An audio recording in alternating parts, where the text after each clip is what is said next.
Mills, thanks so much for joining us. Utah's two senators, Mitt Romney and Mike Lee, making headlines for a no vote. This on a bill that would provide benefits to millions of veterans exposed to toxic burn pits.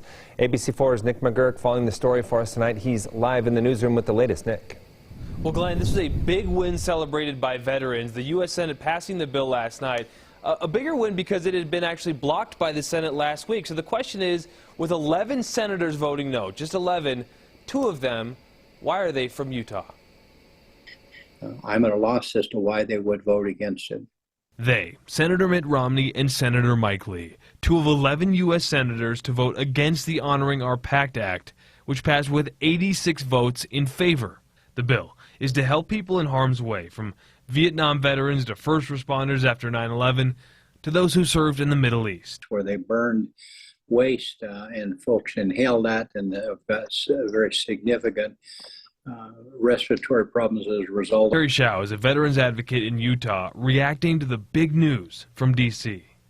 To our veterans who have been exposed to toxic chemicals from burn pits, we have your back, finally. The $280 billion package would no longer force veterans to prove that their illness was caused by toxic exposures suffered in the military in order to get VA coverage. The House passed the bill in July, but it stalled in the Senate after several Republicans demanded an amendment be added to ensure that the money in the package couldn't be spent on unrelated programs. What I'm trying to limit is the extent to which they can use a budgetary gimmick to reclassify spending so that they can go on an unrelated spending binge. Senator Pat Toomey, one of the 11 Republicans to vote no yesterday. Senator Romney's office didn't respond to our request for an interview tonight.